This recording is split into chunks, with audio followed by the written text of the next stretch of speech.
In this lesson, we're going to talk about governance and compliance.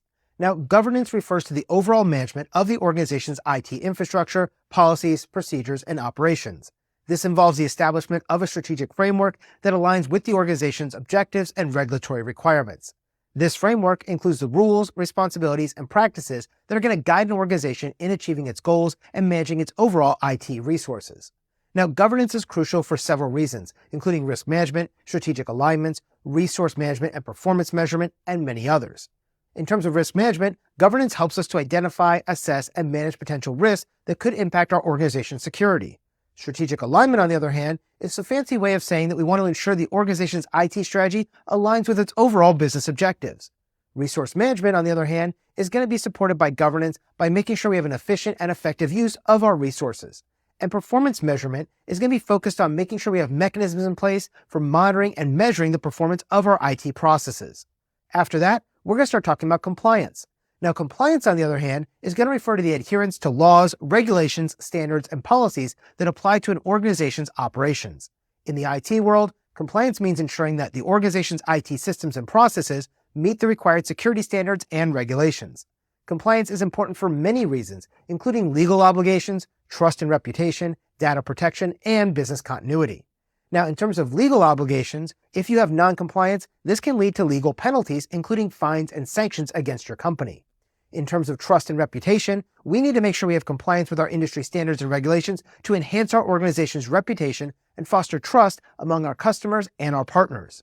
When it comes to data protection, compliance is going to help us by making sure that we're going through the data protection regulations properly to prevent data breaches and protect our privacy of our customers' and employees' data. Now, in terms of business continuity, our compliance with standards related to disaster recovery and business continuity can really help to ensure that our organization can continue to operate in the event of a disaster or disruption to our services. So, in this section of the course, we're going to be focused solely on Domain 5, and specifically, we'll be looking at Objective 5.1 and Objective 5.4. Now, Objective 5.1 states that you must be able to summarize elements of effective security governance, and Objective 5.4 states that you must be able to summarize elements of effective security compliance. Now, first, we're going to cover governance, and we're going to go over a much more detailed definition of governance as part of governance, risk, and compliance, and how these three will affect guidelines, policies, standards, and procedures. We'll also go over the need for monitoring and revision of your governance as technology, regulatory, and cultural changes occur within your industry. Then, we'll jump into a discussion on the different governance structures, including boards, committees, government entities, and centralized versus decentralized structures.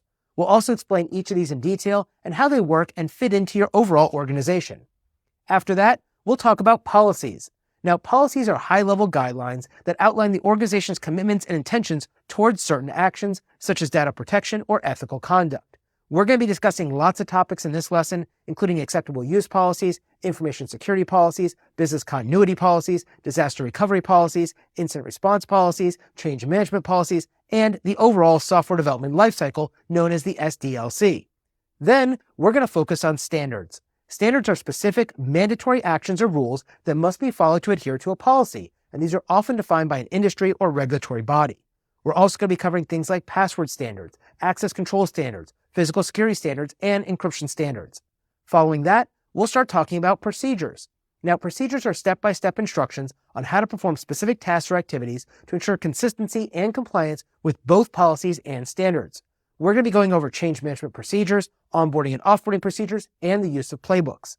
Then, we'll take a look at governance considerations, including regulatory considerations, legal considerations, industry considerations, local and regional considerations, national considerations, global considerations, and we'll also look at some of your legal issues that your organization could face if you run astray of any of these governance considerations.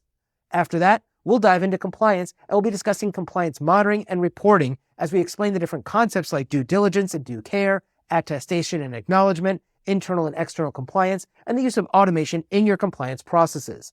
Then we'll cover the consequences of non-compliance, including fines, sanctions, reputational damage, the loss of your license, and contractual impacts. Finally, we're going to take a short quiz to see what you learned during this section of the course and review each of those quiz questions fully to ensure that you can explain why each answer was right and why the wrong ones were wrong. So let's go ahead and jump into governance and compliance in this section of the course.